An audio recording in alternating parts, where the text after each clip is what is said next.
Good evening, everyone. This is our Selectboard Water Commissioner meeting for Monday, June 24th. I'll read the agenda for this evening. Under old business, we got Franklin County Sheriff's Office policing proposal to look at. Masonry repairs to the town office building. Fire department and grist mill park paving. Under new business, we got the contract with Northwest Regional Planning for zoning administration. Roadside mowing bids, town administrator's report, town communications with the public, approve the minutes from the June 10th meeting, sign payroll warrants, sign fleet permits. Ronnie, what you got for us tonight? What I got going on is an old issue. I'm running out of water everywhere. We're drilling wells all over. They're going dead. Every one of them. And so that being said, I didn't know how much water the town has for Sheldon, one thing. And the other is the Swanton water line. They had a meeting with me and Brian Rowell today. He's got the same issue going on, somewhat. I'm worse, I think. But I didn't know if we could piggyback something so we can keep that water line going. You know, share some, whatever, I know the hydrants are on it, and so on and so forth. I didn't know if there's anything that we could do to work together or something, because I'm in trouble. I got Chevalier's there. We just drilled 2 wells and they're both dead. Last week. It's not good. Are you looking just for at your barn or where? Yeah, just as a barn. Just drinking water for the cows. And Brian, he needs the same thing. As probably you guys know or don't know, that it kind of deadheads at his place. I shouldn't say deadhead, Rick knows. But it's flowing to there. But Swanton wants to discontinue this line July 1st. Yeah, that's the last. Of next year. Of next year. Oh, next year. They don't let it, does it run to the reservoir still? No. No. Not at all? No. No. Stops at Brian Rowell's. Okay, and so there must be it must blow off a little bit. It does, yes. I think that's Rock River right here. Right there in that brook. Yes. They're letting it go there. 'Cause Yep. last time it went all the way down there and it just ran over the bank. You're right, but right now it's going down in the Rock River. They discontinued that much of it, you see. And I know you had brought up in the past about the fire hydrants. Yep. And I just didn't know if there's some other considerations or if you guys already hashed it out and letting it go or whatever the case Yeah, I may be. don't think we ever made a decision. We talked about it some, but we were worried about the liability of that. Yes, and I'm getting the state involved right off. I'm going to see if they'll share some of that. I don't know. I don't know where I'm going, but I know I gotta find water. Yeah. So the intention to run a line from there to your barn? I do have a line already. It's not big enough, but it used to feed all the cows back in the day. But it's not big enough anymore. And I drilled all these wells. I was getting 20 gallons a minute, but they're going away. You got enough water for the milk cows, but not for the. Correct. Correct. When you, how many houses on Macy Road are still on that line? You know, I don't think there's that many actually, because most of them got wells drilled when they were gonna shut that down, which I didn't. I know. Don't ask me why, but we didn't. I know that. Is there some people on it? I could sit here and say, I bet there is. There's, But can I say honestly, who? Right. No, I can't. There's I think there's a little history of tapping into the line there, and then they just, back in the sixties. Well, that was done in what, 1900? Well, yeah, but I mean, somewhere along when the Macy Road was developed. Yeah. the- Well, they drilled a lot of the people wells on our road. To get them off that line. That's right. Okay, yeah. Yes. So Right. I'd say it was, obviously, if they drilled in the well, it was legally attached to It it. was, You know what I mean? it was somewhat legitimate at some point. Oh, yeah. But at some point, I can't recall of ever seeing a bill for water, Right, yeah, that's right. myself. I know, yeah. So we have like 2 hydrants on that line, and one of them at the forefront itself. Be One- 3 then, wouldn't it? Well, it was 3 until Brian took that one out to move We it did. towards, he never put it back in next to the. Well, we barn. talked about that today. He wants to see how this goes, you know, Brian. Yeah. And So, if yeah, we don't get the water, he ain't gonna do it, but if we get the water, he is. Well, Pretty much. right, and he basically told me a year ago that he was gonna put that hydrant back, and he has yet. I talked with him about that today. Okay, good. But with that, I mean, obviously the liability at where it crosses 105, if that gives out in the winter or whatever. That Well, line gives out in the here's winter. another thought. Don't know, I don't know nothing about it, right? I'm just speaking out loud. If we was to turn that down at the pond, that'd be a whole lot less pressure in that line for something like that to happen.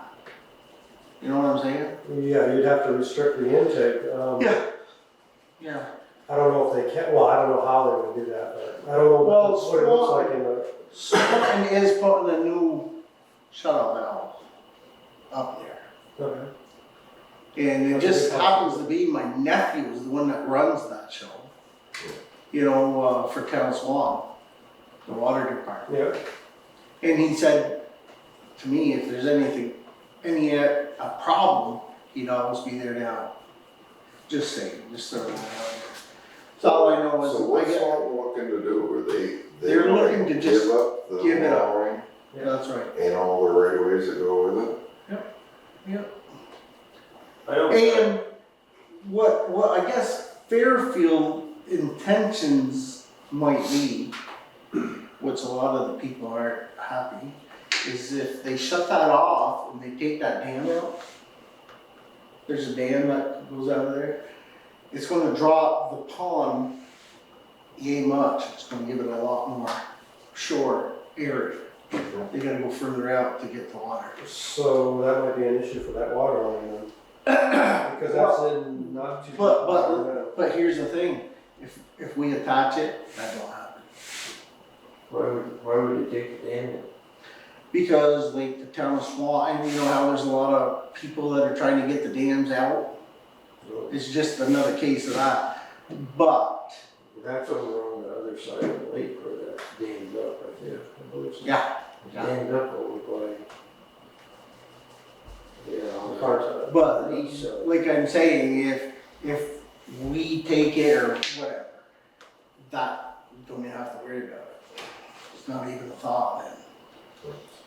When did we last talk to Swan? Probably 6 years ago, 7 years ago. I don't think it was that long. 3 probably. Maybe Oh, yeah. 3 years, 4 years? Yeah, Because we got the maps and so forth. Bill Sheets is the one in charge now, it was Joe. I know we requested it, I know we ever got them. Well, we saw them, we went, during a weekday, we went down there, took a look at them, discussed it with them, what it would take, and I believe, well, I came to the board at that time and made the suggestion that it'd be a good idea to have it, however, it's, who's gonna maintain it is the issue. I mean, if you have a water line break like we had in your field there a few years ago, Swanton took care of that. They did. Um, I mean, I'm not opposed to stepping up to the plate, me and Brian to some degree, but I know, I believe I know, if it's just a solo farmer or two, if something did go bad, we would be crucified, but if it was a town or whatever, togetherness. I'm getting, like I said, I'm getting a hold of, Anson Tibbetts tomorrow. That's the plan. And see if there's anything they can do, because it's quite crucial for me right now. Yeah. And years ago, I wouldn't be sitting here talking about it because it wasn't a problem. But now everything's going dry. Yeah, I don't know, but you probably need to do some sort of association or something, take that water line over and then you. Yeah, something of that nature or something. I mean, How big is the line exactly? Big. 8 inch, 10 inch, 6, 8, 10. 8. And it starts up higher. It was 10, I think, and then they sleeved it. I think it's 8. Right. Don't quote me to that, but it's right in that vicinity. There's a lot of water, I know we did it before. You fill the truck up real fast. Yeah. It's over 400 gallons a minute. I mean, it'd be a shame to drop it down if it was still gonna be there, I because when you, prefer not to, but I'm just, I don't know. At this point, I'm, whatever I can do. Really. You know, between Brian and I, we got what, 3,000 plus cows. I know it's our problem. I do know that, but Aren't you lucky? yeah, you know, I've got hundreds of thousands in wells, and it's dead. I know that feeling. My father, Yeah, I know you do. my father told me, be careful what you wish for. We even tried shallow by the river like you did. Nothing. Or you can pump it up out of the river. The river's right You behind. can, but boy, everything's against that. You dirty water, this, that, and whatever. Oh, yeah. Well, you can put a water treatment plant in. Yeah, sure. We can do all kinds. I don't know, to take over, you know, my thought on it is, okay, here's the line. The town takes on the responsibility, it's sort of like, it's like a big, it's kind of, yeah, it seems to be there, it just keeps working, but if you take it, you know, there's, you know, It always can be shut off. it's like a pig in a bag. Put yourself in my position. I know. You would be thinking a whole lot different. I know, it's there, it's running, and I know you depend upon it, but, you know, there's a liability and then how much maintenance has been done to it, and There's not How much much- maintenance been done to it, and there's not much how maintenance. much is it leaking along the way, and, yeah. How big of a line goes to your barn right now? Inch and a quarter. Which I can obviously tap on and get more. How far does it travel from the main to your ground? half a mile. Yeah. What about Brian's? Brian's is right there. It's right at his barn. Great, buddy.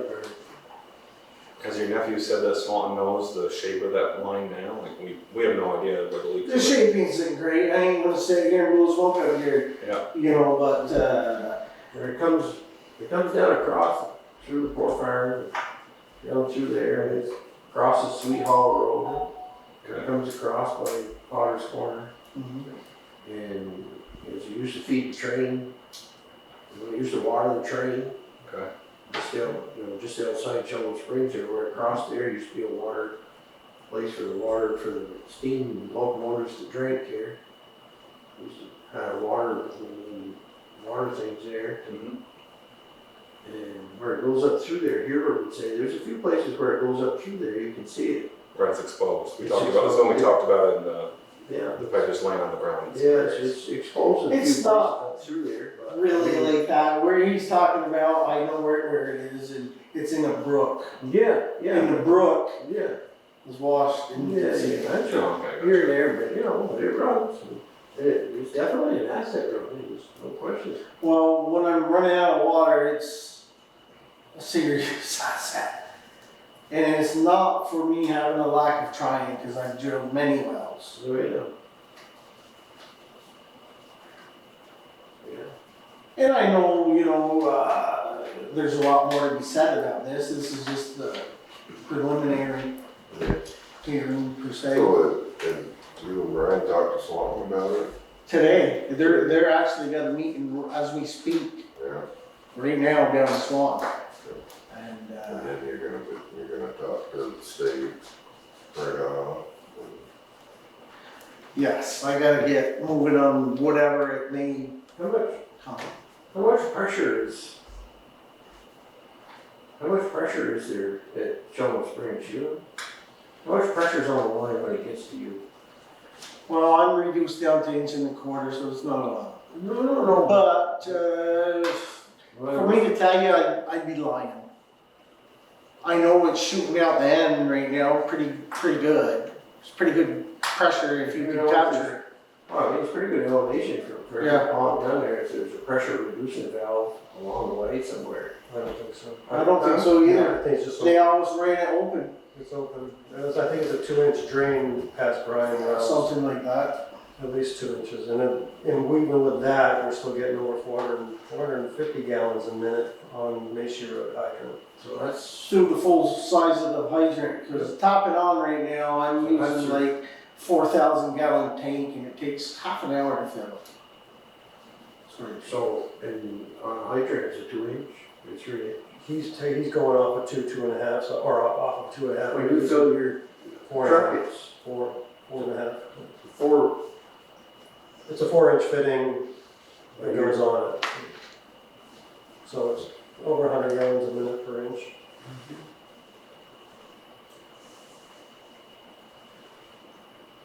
You know, if I was getting lucky and find a massive well, I wouldn't care that much, but at this point, it's not working that way. And it just started happening this year. Just in the last 3 months. I know that, well, I'm just, there's a hydrant system in Sheldon Springs. And it's dependent upon the mill.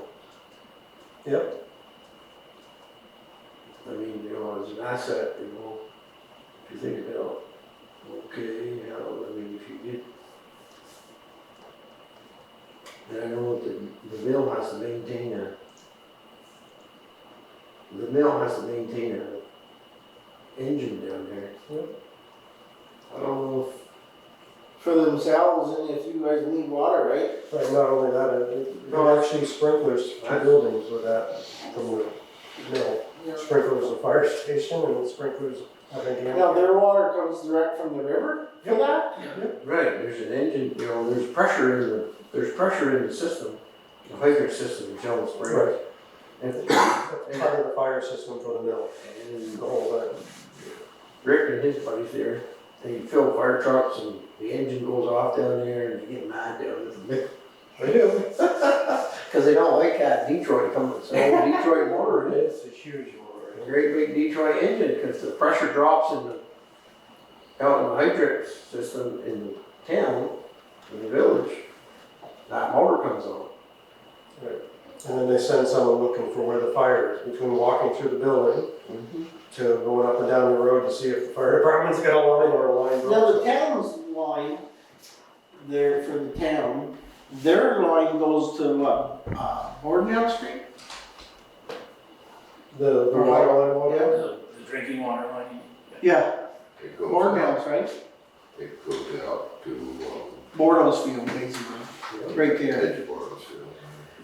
And how, I don't know how much water that facility has, but it's not enough to feed a fire or anything if it was to tap on, is there? I don't know. You'd be a good customer. I guess it's gonna do it.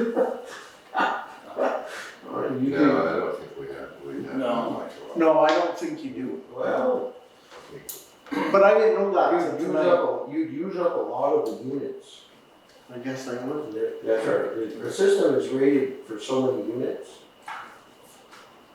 And if we were to take, after so many units, we have to have the well,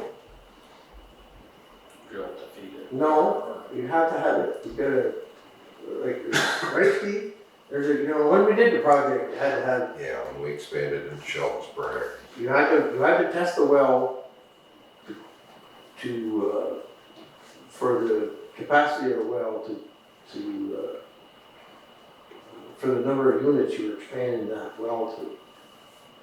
I don't know what that, that well, 200 gallons, some crazy, that's a well, That's quite a well. I oh, wish I had one of them. yeah. Yeah. So, but I was just saying that, I don't know if the mill's interested in that, but I'm just saying that,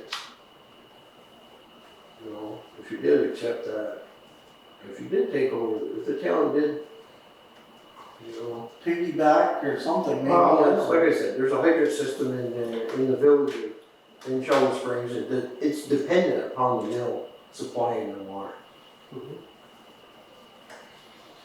I guess I'd like to have a little more in-depth conversation with Swan, you know, to understand what they're wanting, what they're thinking, and. They won't have it. Well, I know they want to, but I wanna see what they're saying, you know, I understand they're coming, you know, but I wanna see what they're saying, what they, you know, more information from them. They want out of the water business. You're saying they're gonna put a new control valve at the pond? Mm-hmm. They wanted to crush it and stop the water flow. But they know there'll probably be some uproar if that happens. Okay. So they want to find a chemical. Neutral ground. Right. An easier way to check down liability is put a valve up there. And that's what's gonna happen. There's gonna be a valve there. Easy access shut off. Right, and I know there's a concern that if they shut it off, they may not be able to get it back. Yeah, for the Because it's flow. going up To on the burp hill. it, to burp it, yeah.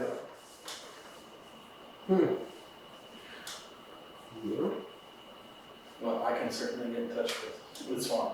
Talk to Bill Sheets. Bill, yeah, and, Bill, yeah, so I can talk to him about what their concerns are about it. Their wants, concerns, Yeah. needs, all that. Okay. Yeah, see what you can find out Sure. and keep us informed, and we'll do some digging and see what we can find out. Fair enough. Like I said, if I got a bumper well, I wouldn't care. Either way. Yeah. But as it stands right now, that's my lifeline.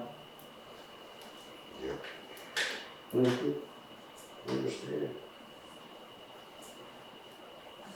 Well, fair enough. You can't catch enough water off the roof yet there. I don't think so, like I could try. Lately you could, I guess. It's not us rain anymore. No, Right? Lately you could, water to Yeah, I know, boy. I did 230 acres of seed down. Wow. It's in water, a lot of it. I bet you 5% of it in the water. Yeah, hopefully we can get too much washout. No, down in Swanton there. It was fairly flat. That's why it's holding water. But okay, very good. Appreciate your time. Yep, keep us in the loop if I will, for sure. find out anything, and we'll do some digging, see what we can figure out. Fair enough. Thank you guys. Thank you. A lot of cows. Alright, moving on here. Let's, get the sheriff proposal, yes.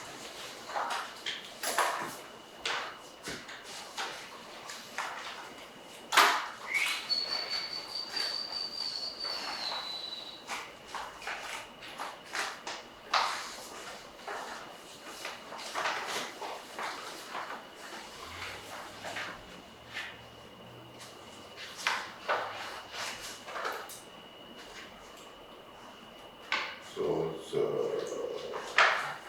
1-year contract, Yes. that's in July 1st of 24, remain effective till June 30th of 25. Hourly rate is 91.03. What was our old contract? 80. Oh, I had to ask that. I've got a copy of it somewhere. Can you look?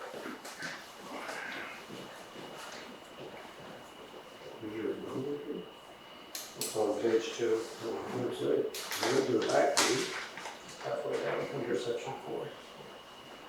Can we charge them if they don't need us? Or are we keeping it so? So the old contract, it's expiring here on the 30th. It was an hourly rate of 66.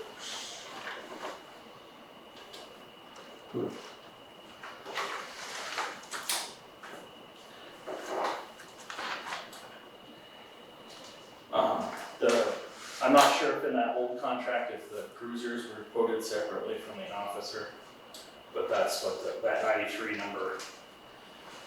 The original proposal that we got back in December separated those two costs, Yeah. and this one combined. We just put it all together. Yeah, I can show you that.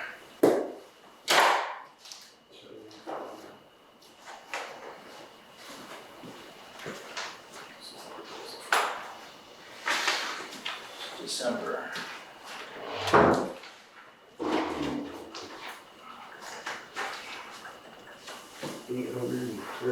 $830, yeah. 75 divided by 8. 17.5 for the cruiser, 20,000 for the budget. So there's dispatcher twice. Yeah. Yeah, so, yeah. Then we pay your dispatching for them. Why would we pay for it again? It's not dispatch. Even if you take breakdowns earlier, vehicle dispatching. No, okay, I didn't get that. But I That's what said, the difference is. No, well, I don't know. Yeah, your numbers may be different. Well, I can't see the. For two, 15 hours. For dispatching and 8 and change for cruiser, vice versa. Saving $17.66. Oh, I didn't read that number, I didn't get that. Yeah, that's what I mean. Here's the proposal from December. You can see they give an hourly rate for the police officer. And then I'll say that if you divide that out by the hours. I mean, that's essentially something like like cash $20 for or it, something. there's no negotiation. Yeah.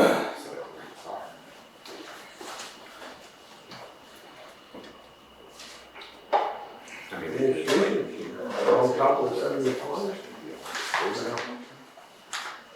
Some of the bill, and it includes the 5% registration.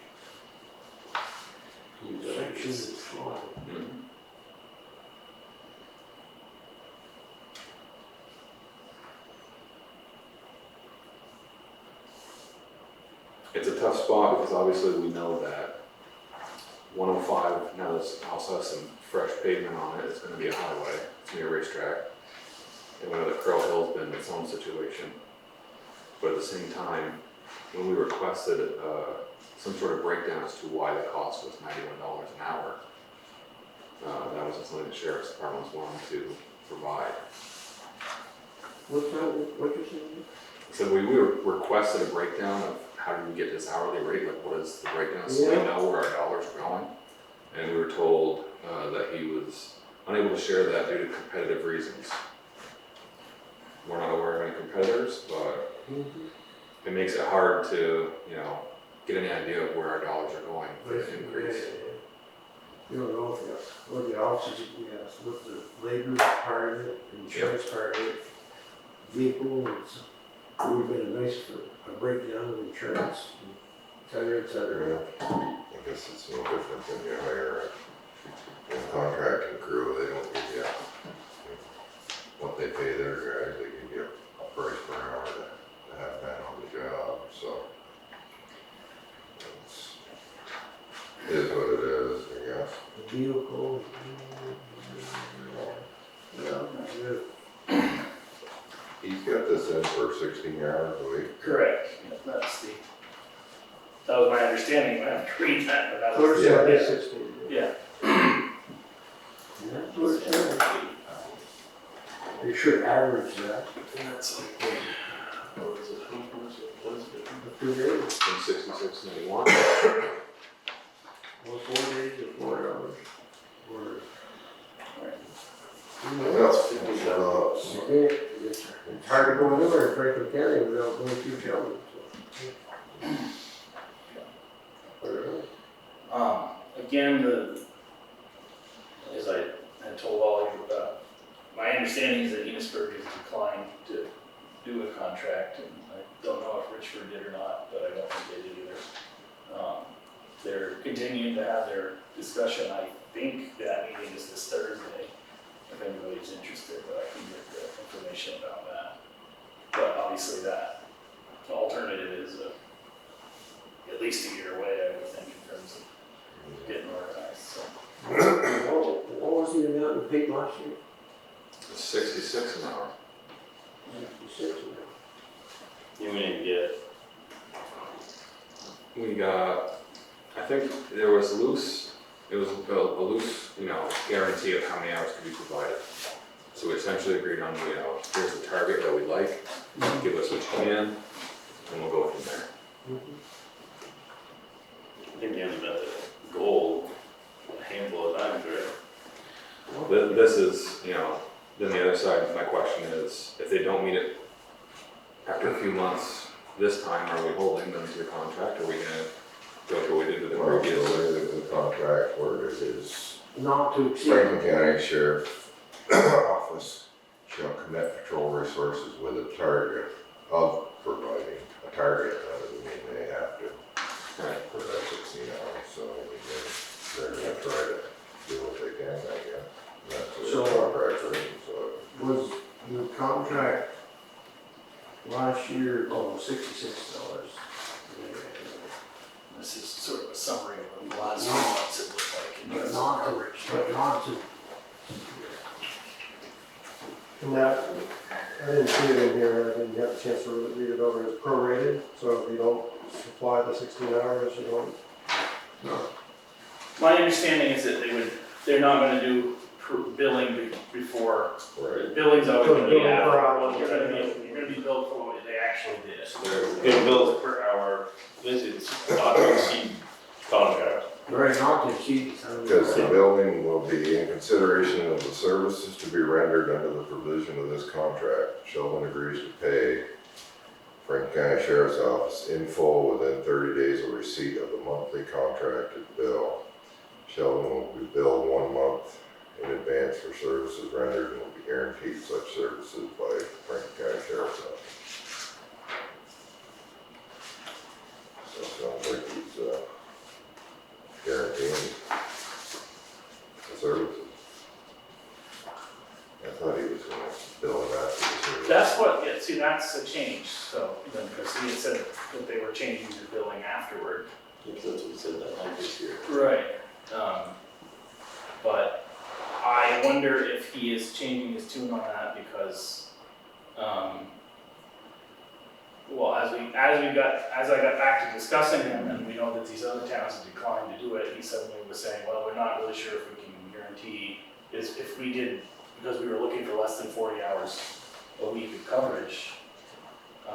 Obviously 40 hours is a full-time position, so I wonder if he'd change the language there because we're billing for less, because we're looking for less than 40 hours a week coverage. Sorry, I didn't see that asking about it. Well, it says in here in the administration of the contract, sheriff is entitled to compensation up to 5% of the total contract amount for administration of this contract and related to, okay, that's the administrative part of it. Compensation, if taken, shall be granted on a monthly basis based on the total amount billable for the previous month.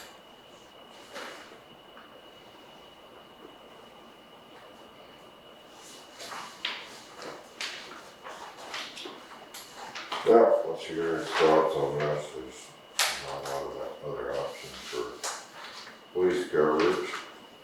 I understand. If we wanna go with that, I guess They're the gonna other bill towns are you, doing it. they're gonna bill you in advance. Well, it depends on what section you're looking at, because section 4 says billed at the end of the month, section 6 says billed in advance.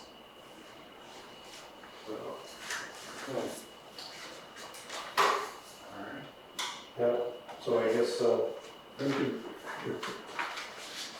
doing it in advance, and then if they don't do the hours, then they're gonna give you a credit for what they didn't do. I don't understand. Yeah.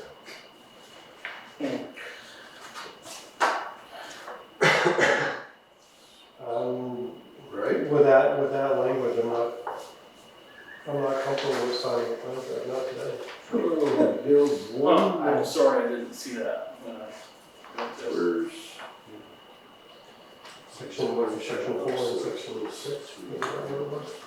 Well, it also says the Sheldon County Sheriff's Office at the top. Right, yeah. So the first paragraph in section 4 says Sheldon will be billed at the end of the month for services rendered in the previous month.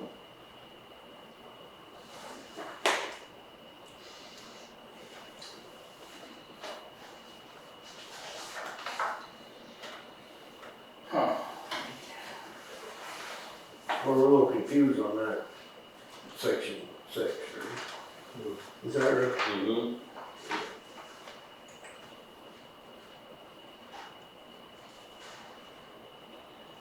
Within 30 days of receipt, okay. Okay, they need to get paid within 30 days, but they're gonna bill you 1 month in advance. That's what that says. Yep. Let me see if we need that, sure. Yeah, I guess so. Yeah, that's, Should be the other way around. Yeah, we're not gonna sign Should it. that be the other way around? And also on page 1, it says the contract, the date is between Sheldon and County Sheriff's Department. yeah. Can you ask for clarification on one more thing, Matt? Yeah, Section 9 for disputes says if the matter is not resolved by negotiation within 15 business days. 15 business days of what? The date that we have a dispute over or notification of a dispute? right. Okay. Is that 15 days? All right. Calendar? 15 days. It says business days, so I don't know. So it should be Monday to Friday. Huh. Okay. Well, I apologize for. No, that's So, okay. yeah, no. You did your job of providing this for us. Alright, moving on, we'll get into So the you're gonna masonry repairs here for the town office building. These are the newest, These are the pieces, yeah, pair of so, apples to apples. again, just to refresh everybody's memory. Back in, sometime this winter, Jay Lawrence came, I think he was taking pictures for his personal portfolio, looking at the work he did here, and noticed the problems we have with the building. And he, prepared an estimate for us, or a quote. And you had elected, once you guys looked at that, you elected to try to get another bid on it, just for sake of our purchasing policy. So I contacted Richie Ryan about that. Richie came and looked. He assessed more damage than Jay had found, and he came up with a different method of how to fix it.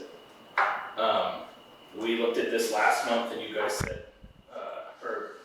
we looked at this a couple of times ago, and you said we'd like to have a more apples to apples comparison in terms of the same method, same amount of damage. So I asked them both I asked Jay to come back and do a new assessment of the whole damage, and I asked Richie to consider the other repair method, which I think is probably preferable. So, unfortunately, it's, as you can see, Jay kind of gives an estimate for the materials and the amount of hours it takes, but not a full estimate of what the cost is exactly, because I don't know who's going to be filling those. It depends on who's doing those hours. And it reads more of as an estimate than as a quote. Yeah. Right, and whereas I think Richie's is basically a quote.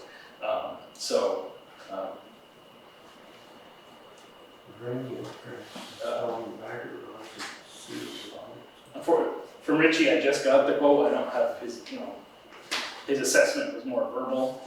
Obviously, in the other one, you can get more pictures of what the damage looks like.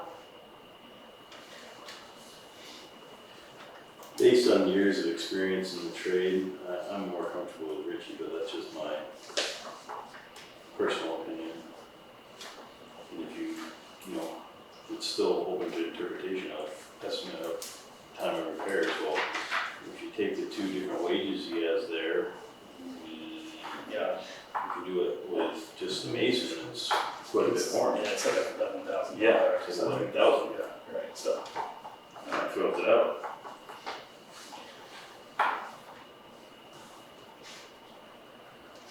Wow. When they made it, when they did the work, I was concerned that they did not put a control joint. Who did the original?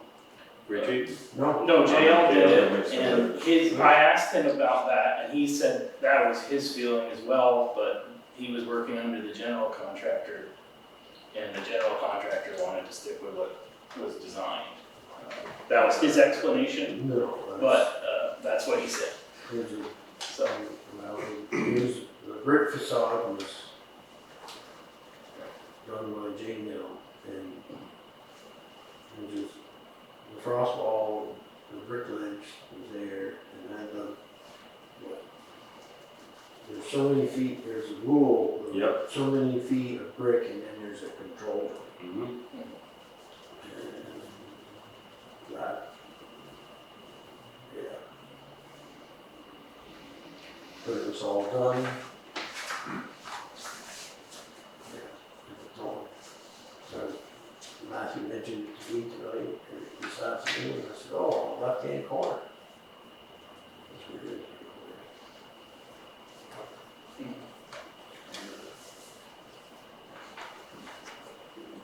64 hours before running. Roy's estimate was total project, $3,700. What was the rate of this? If you did just the masons, Yeah. I know. we did just the tender, it's $5,500 for that total amount of hours. Yeah. I don't think it really, yeah. Alright, Yeah, that's, I would agree with you if Roy can do it. I would agree with that. Roy's work. I'll make a motion to accept the Roy Insolence quote for the repair. okay, we got a second on that, Sure. all in favor? Close. Alright. Go with that.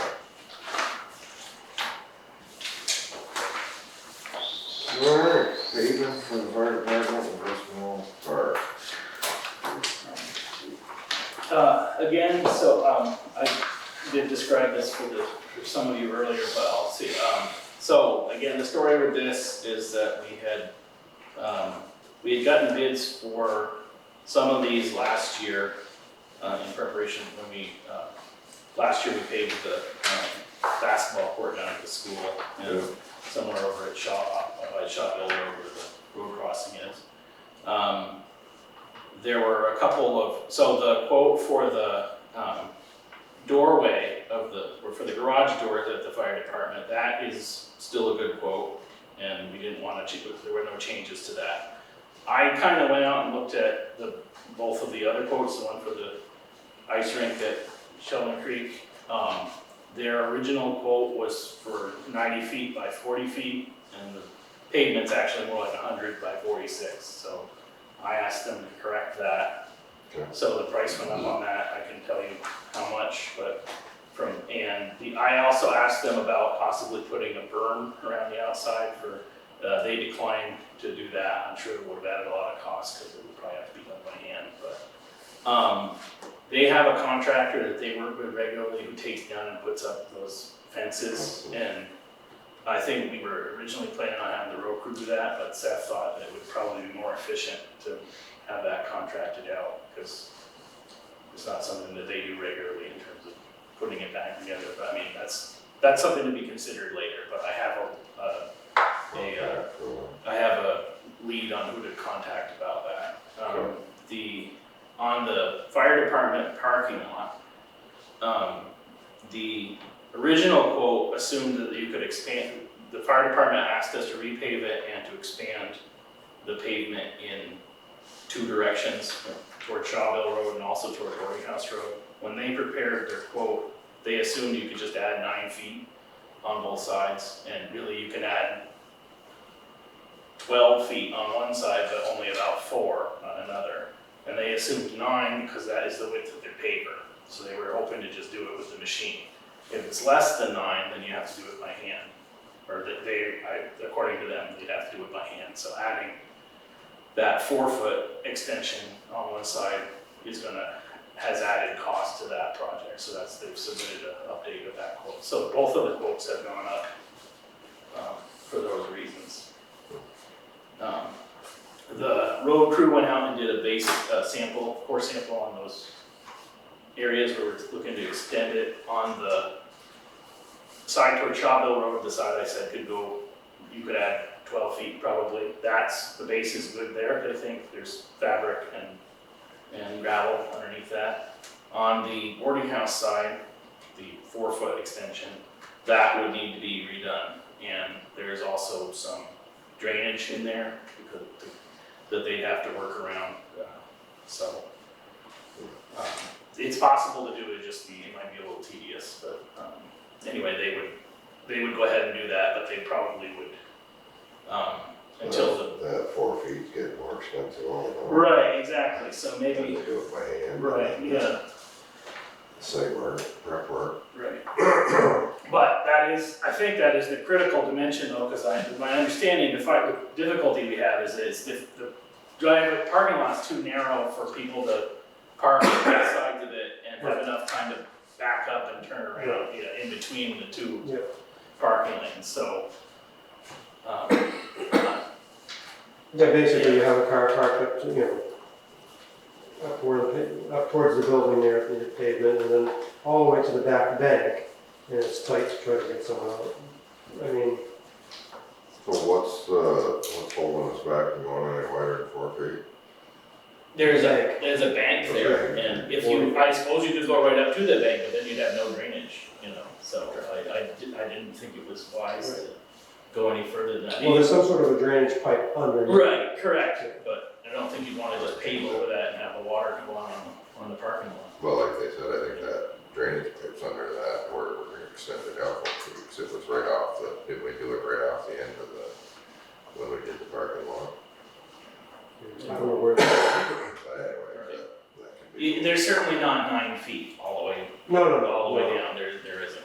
Okay. So, So we'd be better off to get that 4-foot extension, then saw cut the asphalt to make it 9 feet, pave 9 feet, so that way it's cheaper to less handwork. I don't know more asphalt, but it's cheaper to do it with the paver. I'm just throwing an idea, that it's better to do it that way, that they can use the machine and pave it all, Paver don't shut down one side? no. I guess not. Yeah. No, it's paver.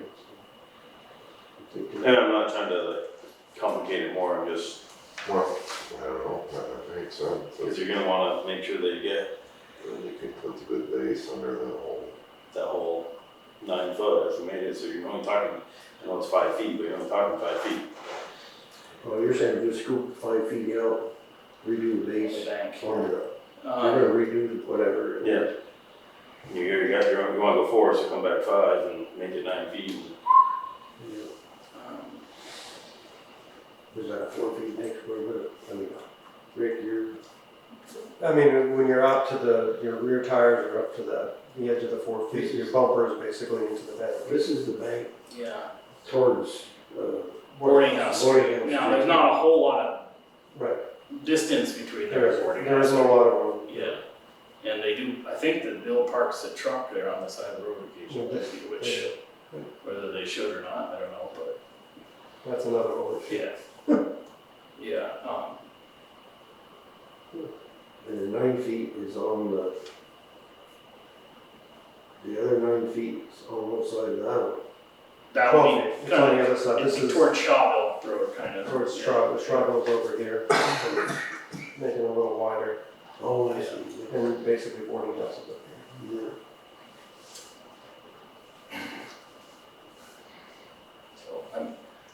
I take your point about getting into the bank set, I just don't know how much room there is. No, I mean, I'm not saying go to the bank, I'm saying get the 4 feet that Rick wants and then come back at 9. Oh, Saw cut that, tear it out. Peel up the. oh, take peel up down the some of the, existing oh, I tank. see, yeah, Yeah, you got Then establish the Oh. 4 feet and then go gotcha. back Oh, 9 feet, sorry. soft cut the asphalt. Then you can build that whole base all at once, then you know it's good, because who knows Right. if that, where that, you know, if there's fabric over here, there's gotta be some fabric close over here, so that way you can line it in good shape and then go. Yeah. And then it gives you more room to find out where those drainage pipes go, or if you have to move things, you can. I mean, I'm not trying to make it more of No, so. That's just a very long saw cut, that's all. a block line saw, chalk line, Yeah. Then peel it up the back. and then you can just peel it up the back of, and you can reestablish your base. And Yeah, and basically, you have two tires faced like that. But Okay. whatever, Bad idea, man. you take Because this chance of all because, sitting back you know, again. who knows what the back on that too, if they've been driving over it, And Mhm. then you would have other tried people use patches the out. station. Even put a hand, I guess. Even if right now, Get cracked. even if we wanted to go to 18, Supposedly renting, but sometimes. and then do all the work, and then when Hungerford's comes to do it, cut it at 10, I know it's cut it twice, but They use it. cut it again, then you can, then you know the edges square, and then match up to that and go. They do it in a class, I think they did some classes there too. Well, I think they can line it up on this, so Yeah. they, he said they'll be here on Thursday. then Well, yeah, they can prep it the week Get it before, right, yeah. right before. our- That's what Seth was concerned Was the about. tones up. Yeah, Seth was concerned about rebuilding that base and then having it,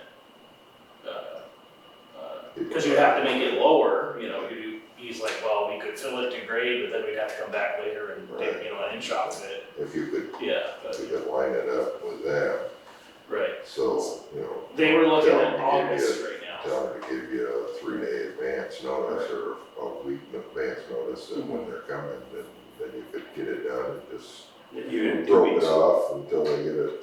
yeah, gives up 2 weeks in case something comes up, and he can, even if he gets it done beforehand, I mean, You know, you Rick will just have to do cut some that, cones. cut the 4 feet out. Yeah. Whole parking lot used to be dirt. So if we miss it 5 feet for a couple of weeks, ain't no big deal. Mhm. Huh?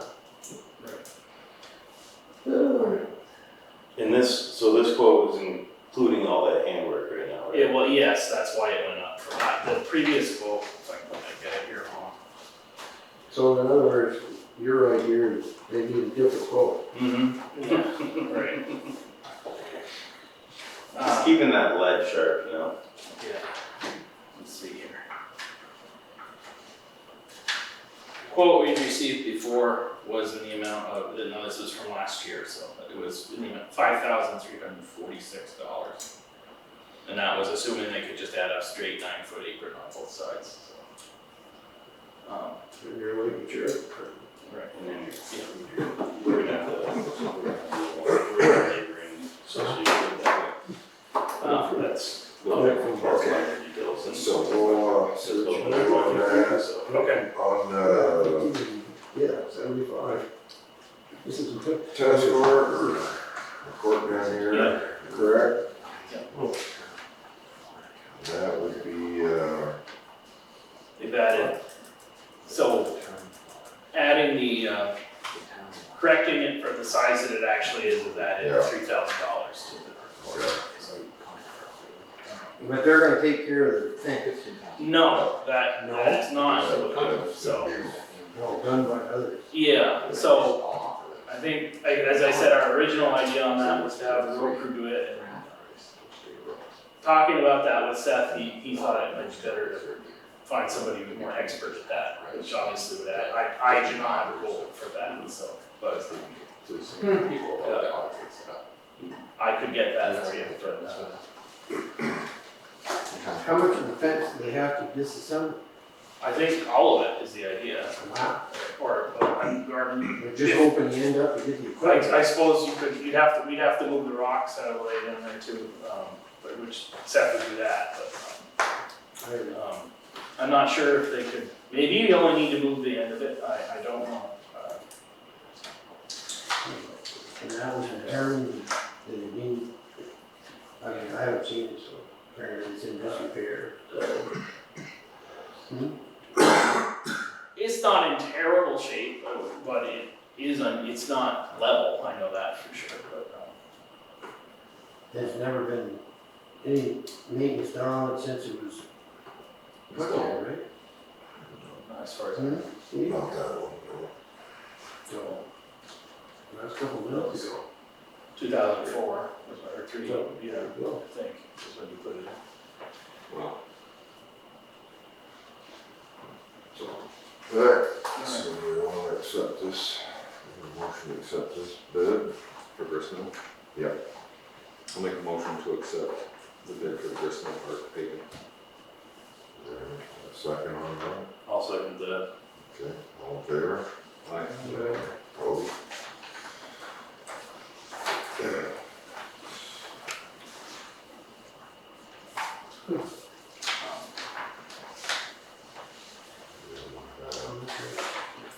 We'll get that figured out On the fence and part of the project. We'll go from there and there.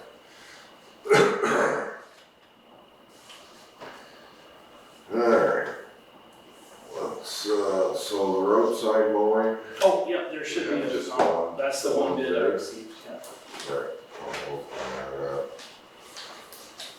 Who's that? Steve Hurley, I believe. If it's somebody else, I don't know.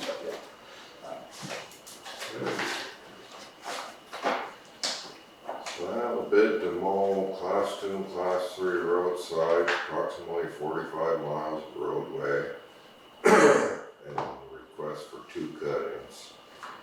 It'd be $3,600 per cutting, $7,200 for 2 cuts, which is $80 per mile. And when he says 45 miles, he's cutting both sides of the road, right? That was specified in the bid, in the package, yeah. Okay. I just wanted to make sure. Yes, it was specified in When the you say bid. 45 miles, you gotta go up and back. That's an old, Jeffrey Joe joke,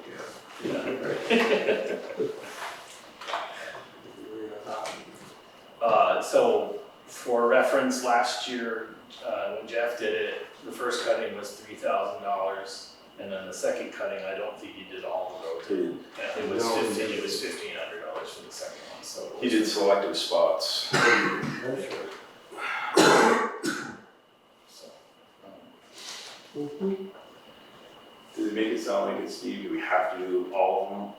Or do you think we can select?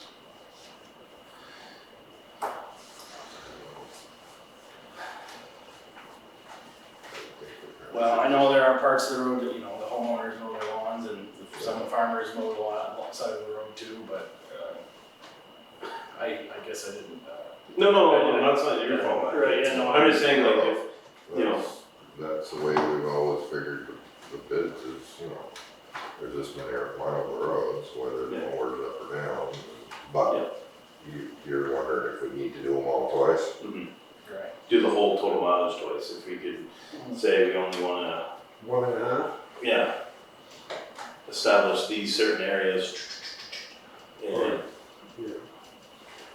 now, I think it also depends a little bit on the summer, you know, if you're growing here, you may Well- want that second done afterwards, and What It's is, scorching hot, obviously, we're not. yeah, may not need as much. well, it would appear that they're gonna be done late this year, Yeah, yes. so.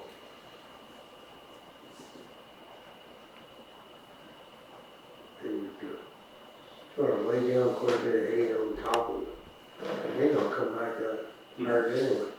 I'm fine with saying the first one, if we could talk to them about maybe saying, selecting certain ones for a second, instead of doing it all. See how the summer goes. See how the summer goes, if he's open for that. And then the next question is, when can he do it? Well, we specified that the first cutting should be done, I said between June 25th and July 12th. Yeah. And the second one, August 15th and August 31st. I guess we I mean, I know that Jeffrey used to do the and then come back and do the intersections. Yeah. That's what.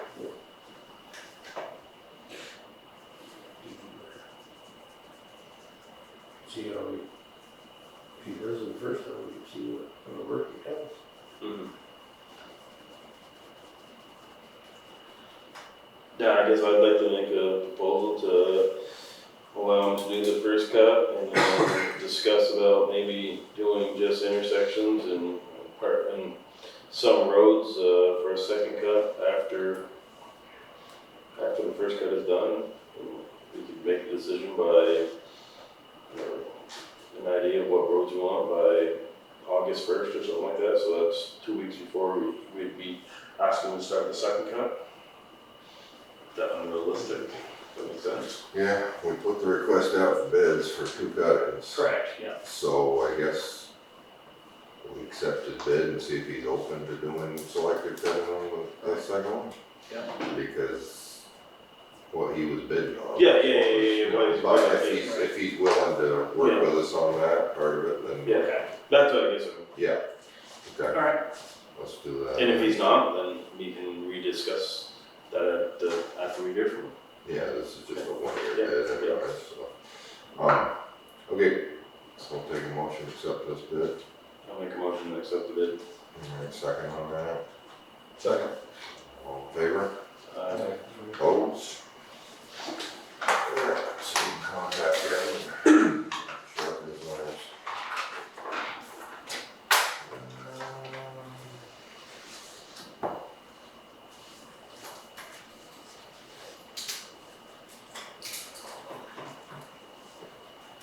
So oh, sorry, what, I don't know what you want to do next, but. Contract for the.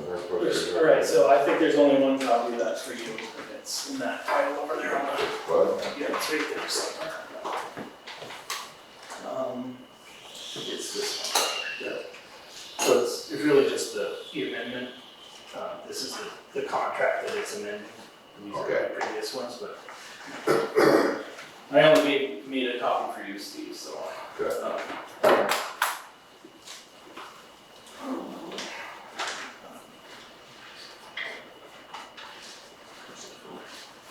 No.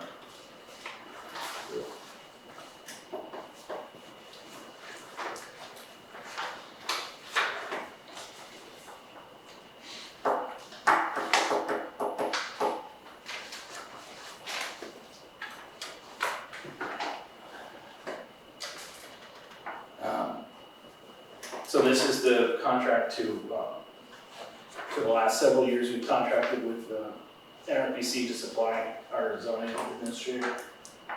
Mike Johnson's the current zoning administrator. He's leaving the position at the end of this month, which is when the contract expires. You guys met. Danielle Turin will be replacing him at the last meeting.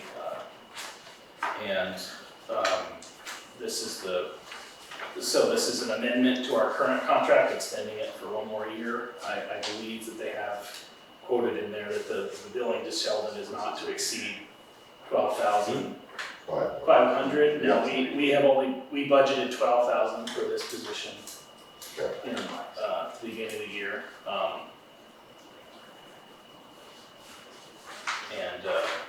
For the most part, they've been able to just adjust the hours when they get to the end of the year, if they need to adjust the hours, they do that in order to maintain the costs below what we discussed. So far, it's been kind of a slow year on the zoning side. I think this has only been 2 DRB hearings. So far, but it is picking up a little bit. I've been more zoning applications in the last month. We'll see how many of those need adjudicating, and it's obviously the meetings that end up driving the cost here. Another thing, just to keep in mind, we may we have some of the lowest zoning permit costs, I think, in the area, and the zoning permit costs are not exactly paying for the time between what we pay our zoning administrator and what we pay the board members who serve the zoning fees aren't necessarily paying for that. So the general fund is sort of subsidizing zoning right now. Okay. We may want to consider adjusting those. That's something we could, when we get some time. Yeah, Mike has actually did some work on that in the past, Okay. and I can piggyback on that work and give you guys an idea of Yeah, we could check in what other towns are doing, maybe, and What we need to what do. actual cost or what it's costing us. Right, I mean, and now part of that is also that we have a policy where the DRB, I think they get paid 2 hours for a meeting automatically. I think we did that to incentivize people serving on that board, but that is different from every other board we have. You know, you get paid for the time you're there and not an automatic amount, so, but I mean, there's several different things we could look at on Okay. DRB policy. Yeah. So do I need a motion to sign this agreement? I think that would be best, Okay. yeah. So we have excuse me, amendment to the intermunicipal zoning administrator service agreement. It's, the only changes are, this agreement was supposed to expire June 30th, 2024. They extended it to June 30th, 2025. And the funding part of it, our part of this funding, Sheldon shall not exceed $12,500.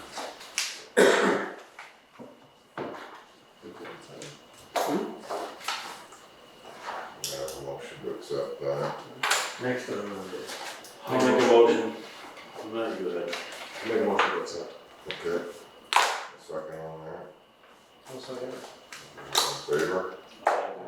Opposed? Alright. I guess, no chair will have to sign this and Dr. Freeman will have to sign it too. Yeah. I just need to sign it.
Meeting minutes and that. Oh, No, okay. see, Where's the reference?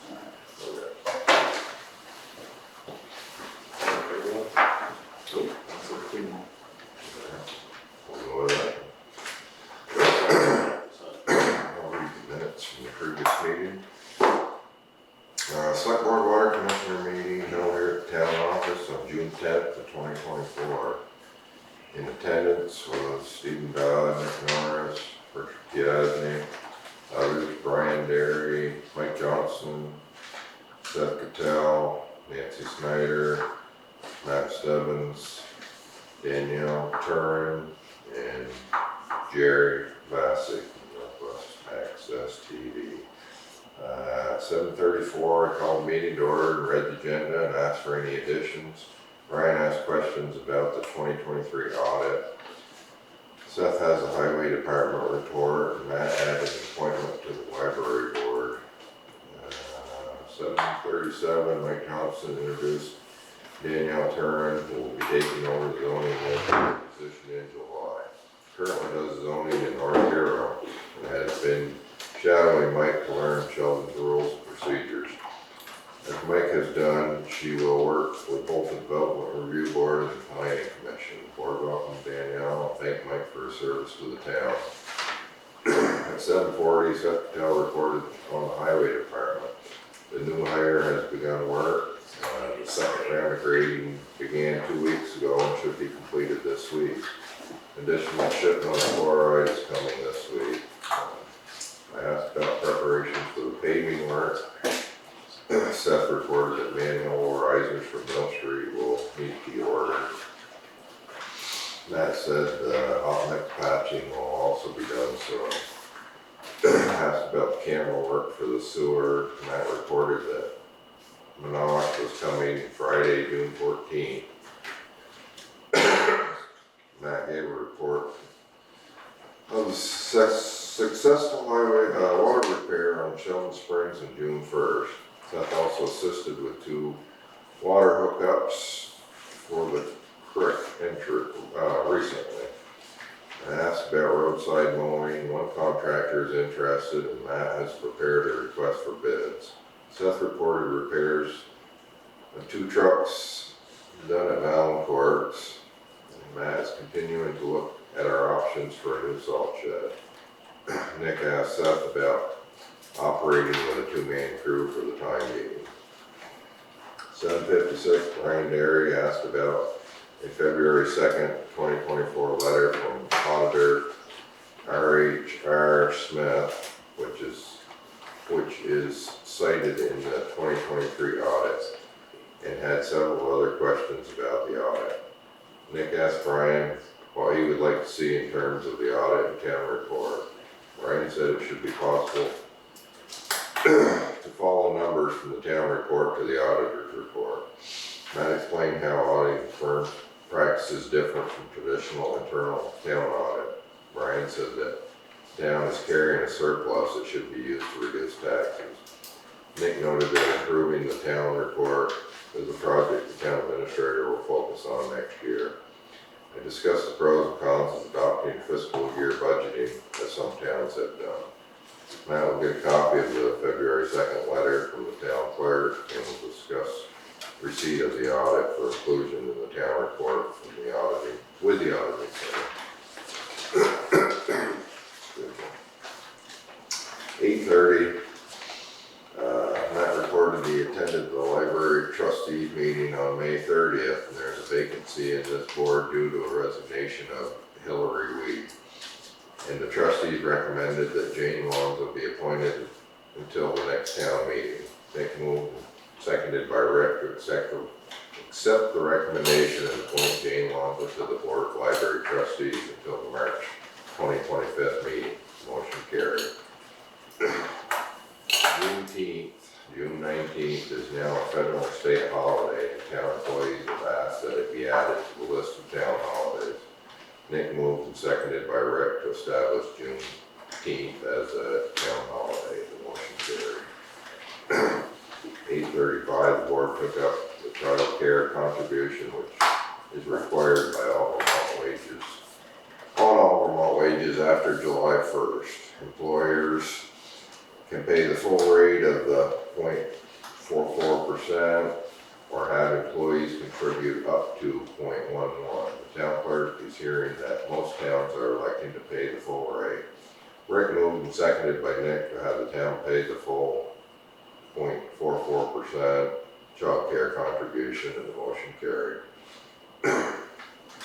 8:36, the board took up the town clerk's request for an additional computer station, including a quote from Bouchard Home and Office Solutions for $1,830. Matt reported that there is currently one public computer at the clerk's office for searching property records, and sometimes there's multiple people waiting to use it. Clerk would like to install a new computer for the assistant clerks and repurpose their current device for public use. Steve asked Matt about the plan to upgrade internet services. Comcast has run the line to the building, but a second visit will be required to finish the upgrade, scheduled for June 20th. Nick made a motion, seconded by Rick, to approve the purchase of a new computer for the assistant clerks, with the current computer to be repurposed for public use. The motion carried. Select board tabled the discussion of quotes for for masonry repairs to the town office, as an updated quote from one contractor has not been received. At 8:53, the board took up the interlocal agreement for shared assessor services. Under the agreement, assessor Justin Mason will be employed and paid by the town of Johnson, with the hours of Hyde Park, St. George, Berkshire, and Sheldon invoice for their share of his hours and benefits. Justin would work 6 hours per week in Sheldon, and the agreement would begin July 1st. Committee composed of one representative from each town would oversee the agreement. Nick moved, seconded by Rick, to approve the interlocal agreement for assessor services as written, and to appoint the town administrator to represent the select board on the interlocal agreement committee. Motion carried, and I signed the agreement. At 8:55, the board took up a policing proposal from the sheriff's office. The proposal is for 3 years at 40+ hours a week coverage.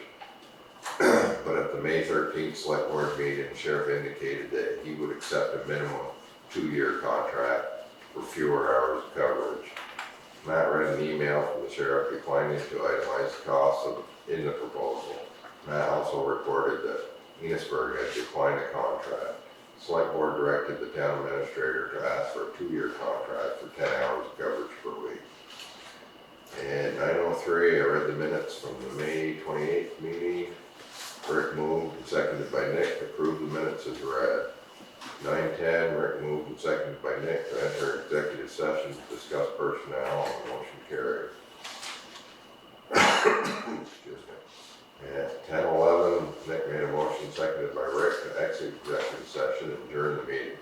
The select board discussed an open highway position and the select board seat, which Greg Stebbins has been appointed but not formally accepted. The next meeting is June 24th at 7:30. Reported by Matt Stebbins. Take the motion to accept these minutes as read. Good. Second one, Second. all in favor? Opposed? I gave you a clean copy to sign. He has a clean Yeah, copy. okay, yeah. Yeah, weird.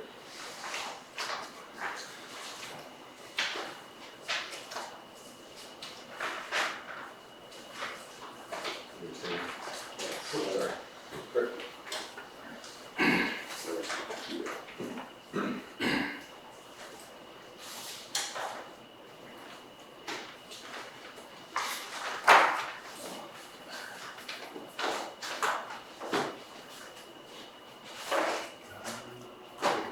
Don't go for this, Steve.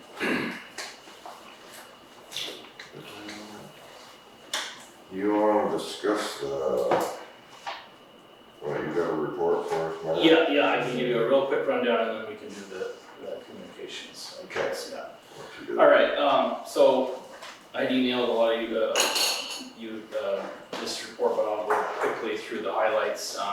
The camera work on the sewer got pushed back to this week, so that'll be done on Wednesday. Actually, the highway crew was at the sewer department today because there was a pump that got plugged or something, needed to change the diaphragms on it also. So, and Hubert has not been feeling well, so the highway guys went down and did that. So Minash will be here on Wednesday, as I said. The Comcast came last week and hooked up the internet here, so we're now on that service, and Nemrick is coming, or I'm not sure if they actually have to be here, but Nemrick is scheduled to do the upgrade to the cloud service on Wednesday this week as well. So, Yeah, does Matt have to do anything here? he may, I don't think he has to be on call, but he knows that they're coming that day, and he's a phone call away on that. But in general, it's as I understand it, that's just a process where somebody has to be here, share some information with them through the portal, and then Nemrick goes down for a certain number of hours while they get the server set up. And then they have to train someone to be the administrator of that. They have to train someone basically, and for that moment, we're gonna have Kim do that since she's the one who's been doing most of the Nemrick things. As I mentioned, the crew did some hot patching last week, getting ready for both on some areas that needed repair, but also getting ready for the paving. I talked to Joe Montaigne this morning about, they are currently working down in Richmond with this bad weather. They've been pushing back further. He thinks the soonest they would be here would be on Thursday to start with the paving, but if the weather's bad, it might be next week. So, but the plan is after they're done in Richmond, they have 3-4 more days to do in Richmond, and then they'd be moving up here. That's one of the things I would like to communicate to people about when that's going to start. We needed some manhole risers for Mill Street, and Joe has helped us out in getting those. As I mentioned to all of you, I think we have had a visit from the Agency of Agriculture about spraying herbicides, and there's a process and investigation going on with that. There's some documents there you guys can look at if you want. If you want to, we could that might be a thing we want to discuss in an executive session if you wanted. Matt Bouchard installed the computer for the clerks when he was here during the Comcast install.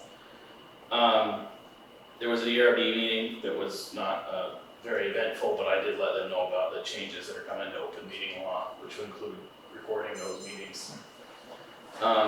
There's a public hearing for the town plan tomorrow night for the planning commission, assuming everything goes well with that. It would be, the next step would be for final approval with you guys. The next, as one of the July meetings would be when that's happening. Benton Mitchell came from the tax department and was here with Justin on Friday. Justin seemed to indicate that we would be all ready to lodge the grand list this Friday, so which will be a week ahead of when the deadline is. So as far as I know, he and Benton, went through anything that was going to be difficult. Looks like we're all set for that. So the grievances, I think, would be the 3rd week of July or something like that. I attended as I mentioned that I talked to Andy Crane, and you got at the March 25th meeting, a motion was made to appropriate some of the ARPA funds for the Historical Society, and he had a question about how those ARPA funds were going to be paid out, whether the town clerk should transfer a check to the Historical Society, or whether the Historical Society should just submit bills to the town clerk and submit invoices here and have the clerk just pay them out up to that amount. I think we said submit bills up to that amount. Yeah, I think that's the way it was. Okay, I wasn't, so I didn't. No. All right, okay. And sort of related to that, as I had mentioned a few meetings ago, I had a misunderstanding about what the clerk's concern was, but the other appropriation you made out of the ARPA funds was for the fire truck. And the clerk, she had a question about that because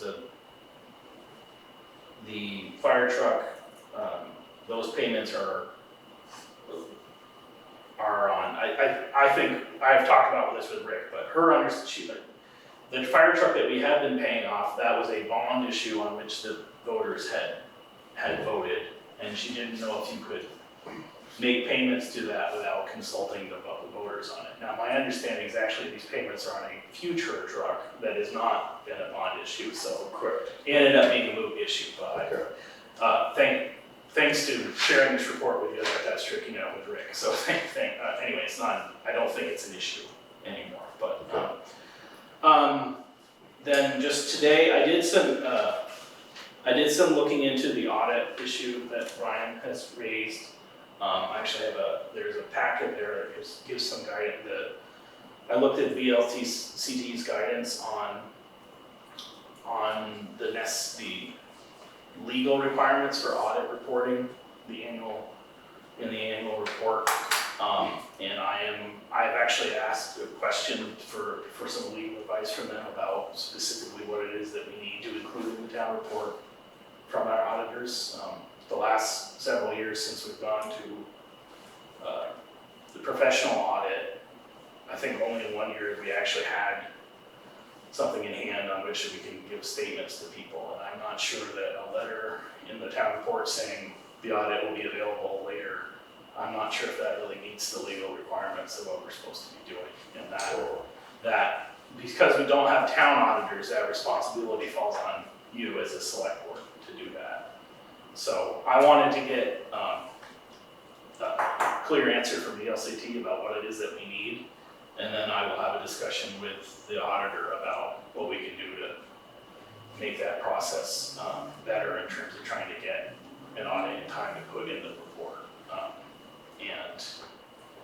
Anyway, I did find the February 2nd letter that Ryan was asking about.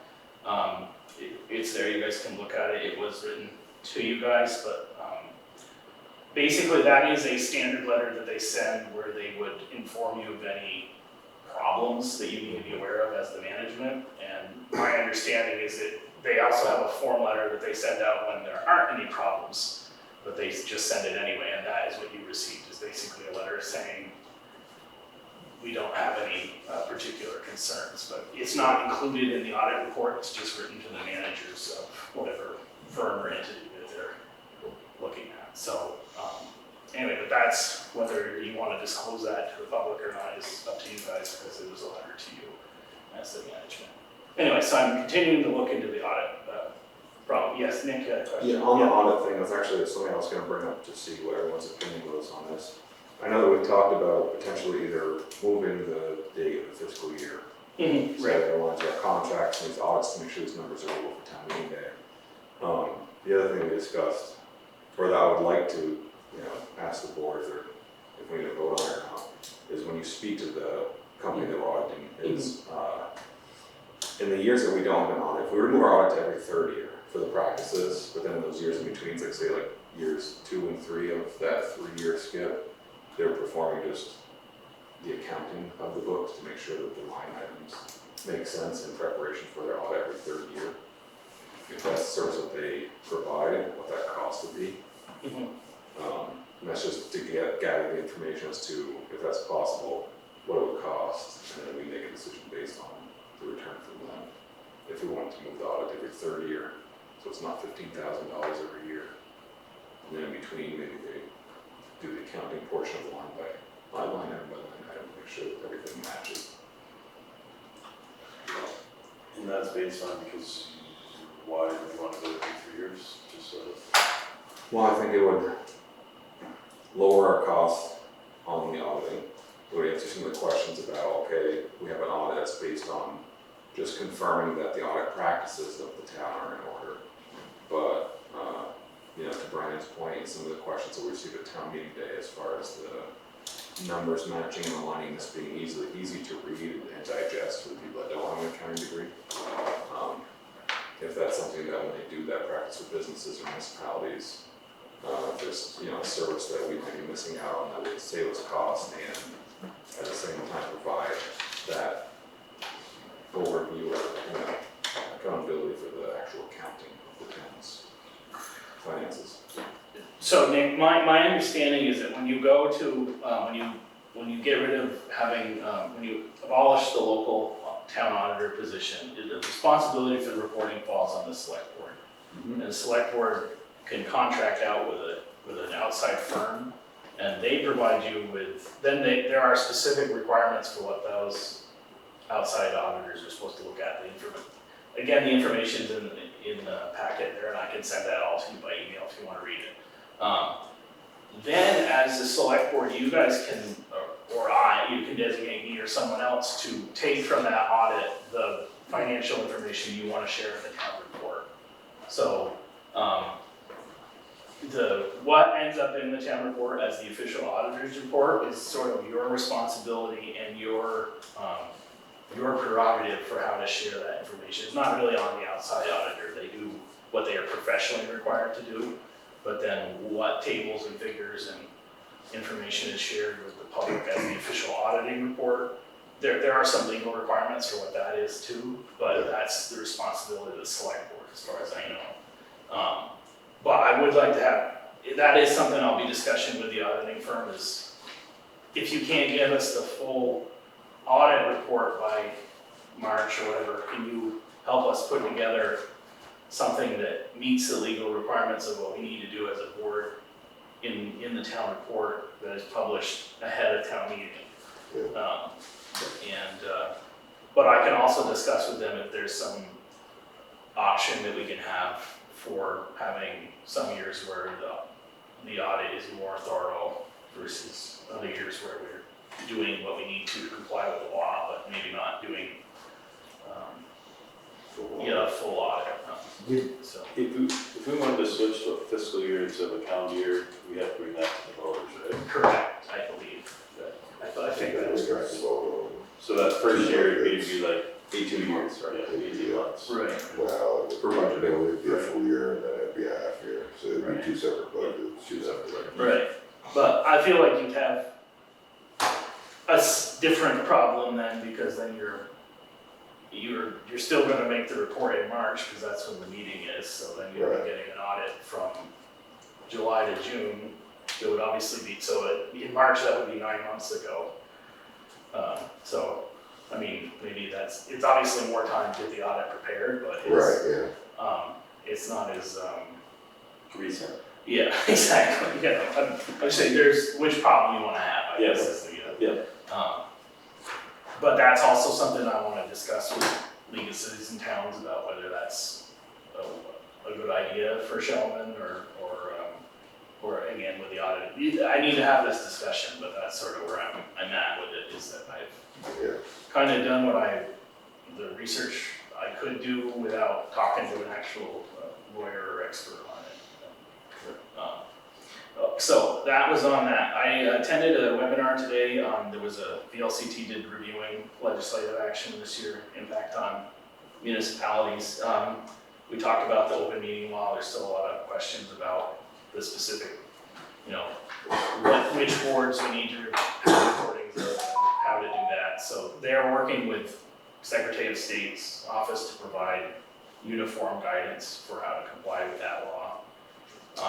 There was also, as I mentioned, the municipal ethics, going from having municipal codes of ethics to a statewide code of ethics. There's kind of an absurd thing going on there, which is that the state, once the law went into effect, our conflict of interest policy technically is illegal now, because you're not supposed to have those, but the state one doesn't take effect until January. So for the next 6 months, I guess there's no ethics in Vermont. But anyway, again, that law is going to require local officials to have training on ethics.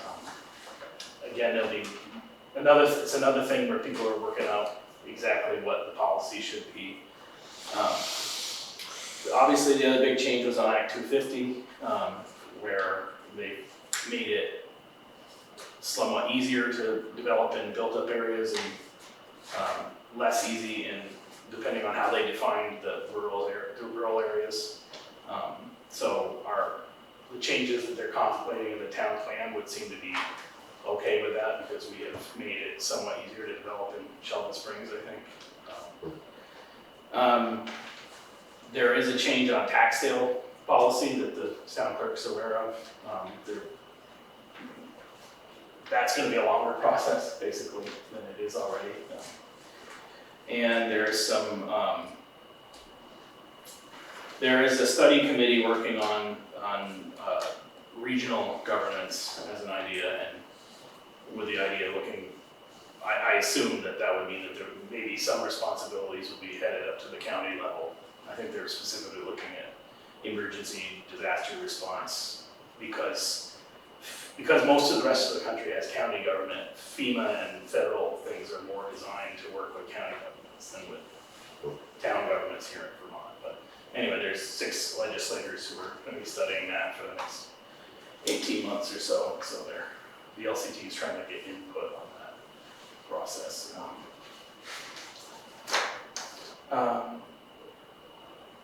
Anyway, on to the communication list that I have there. Just over the course of my time here since I got started, this is a topic that has come. I know we discussed it a little bit when I was hired, but as things have come up, like the water problem that we had, and needing to notify people about water shut off and other things that happened, the town clerk changing hour, just like when she goes on vacation, she obviously changes her hours. Right now, I just put that up on the website and I post it on the door, but that's about all the communication that I can do on those things. And just looking at how other towns in the area operate. So on the website, I've been doing some work to improve that, make it a little more consistent looking.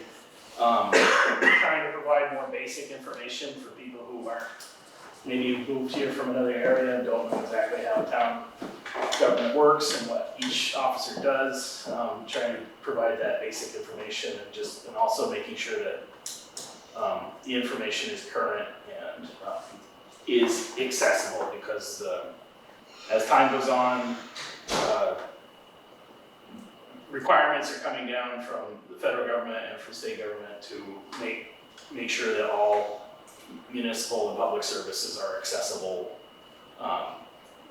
to as many people as possible. That means that your website is able to be converted text to speech, is easy to read for people who have visual impairment, et cetera, et cetera.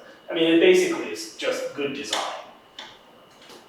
So I don't think it'll be difficult to comply with, but it's something we're working on. So those are, as I mentioned, the kind of current methods that we are using for communicating. They're kind of ad hoc, as when we did the water repair, the first time I went out and tried to warn individual addresses, and then I learned that basically I needed to warn the entire village that this was going to happen. So the second time we did that, Seth had some sandwich board signs and I painted them up to let people know about it, but I don't think that's an effective communication strategy for everything. So anyway, so looking at what other towns are doing, most towns in the area use some sort of Facebook page. Some use a group instead, but I think a page is more effective.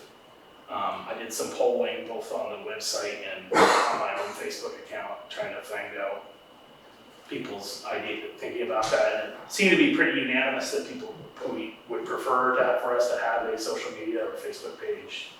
And I also asked whether it was important to them that they be able to comment on posts, and that did not seem to be as popular. So, and I would I don't think it's a good idea, because it just makes a lot of work for me. And you get into First Amendment issues of, whether you're providing a forum and all that stuff. So I think if we did it, we would just have it simply be one way. And if people want to get in contact with me, there are lots of other ways to do that if we get feedback. Other idea there's other things like Front Porch Forum. I don't know as much about using that. I don't know how many people in Sheldon use it, but it's an idea we could use. I think other social media platforms are less useful for our purposes. I know not everybody is on Facebook, but I think a pretty key demographic of people in Sheldon does use that service. I know the school uses it a lot for things, and The museum uses it too, right? right, yeah, and most of the other community organizations, the fire department, the food shelf, the library, a lot of other groups in Sheldon use that, and so it would be an easy way to communicate content that's already out there with people to just repost the fire department's, pictures of what happened with the tree down here to let people know about it who don't necessarily follow the fire department. But there's the other strategy I thought about we could develop is some sort of community newsletter that we could let people know about. This would be more for information about things that we obviously wouldn't be on if a water leak comes up, we're not going to do that in a newsletter, but things like deadlines for when your taxes and your dog licenses and there are a lot of people who totally forgot about their dog license, and I'm assuming that happens every year in some way. And other things of that nature, and we could use having established that, the library or the historical society, other people might be able to contribute to that if we did it. There's different ways of distributing that. I know like Colchester, for example, has it published in the paper, which is probably expensive, but they can get away with that. But other towns, I looked at Wallingford, for example, they sell ads in there, so those. Assuming the same thing. Yeah, so like every contractor had a business card in the end of it, kind of. But they also sold like political ads for town meeting day, which I'm not so comfortable with. But anyway, these are ideas I've had about how to, and I think to start with, I wouldn't want to do anything more than quarterly right now. There's not a lot of things that we do, but each season there's something new to let people know about with, you know, the highway or with what we're doing. And I think that would be a good place to start. And then in terms of distributing it, I think obviously we'd have an email sign up for people, but you could also print copies and leave them at the library, in the store, or whatever, just have people pick them up as needed, or if people wanted to, I suppose we could consider mailing them if there was enough demand for it.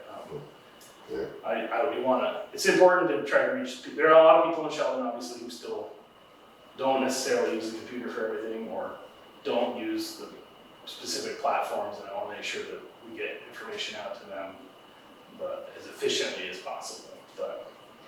And then there are some other ideas that we could have about, you know, more down the road, would other towns have like electronic signs, for example, where that would be kind of, if we ever wanted to do that, finding exactly where to put it would be one issue, but there are grant programs, I know, for the mobile signs that they use on the highway, which might not be a bad idea if we could get a grant to do that, but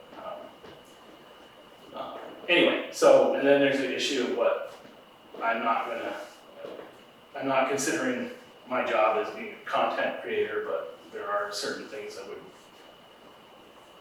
want to create a policy for what it is that we share with the public, and what the source of information that we're definitely going to share, and what form, how we do that. So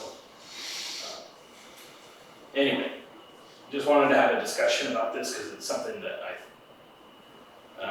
I feel like if we develop a policy for how to do it, I know that you guys are comfortable with how I'm sharing information with the public. That's what I want to know, is what is most comfortable to you guys, and then there's accountability for if things go wrong, there'll be an understanding of what I'm supposed to do. But, okay. Alright. And I'm good with the Facebook. The one-way Facebook, like a lot of other school Yeah. municipalities, like can do that, and that takes care of the public notice aspect of some of the stuff going on. I think that's pretty, Right. also reminders for, you know, special meetings or. Yep, exactly. And it's also another way to, you know, other towns often want me to share stuff, like Swanton, they're gonna close their bridge down for a month or so, and same thing over here with Fairfield, actually. So occasionally we can help out our neighbors there that way too. Yeah. So. Alright, is there anything else we need to discuss before we go into executive? No. We'll take a motion to go into executive then. Discuss personnel, policy stuff. Alright, we got a motion there, a second on that? I'll second it. Alright. So we got a motion and a second, all in favor?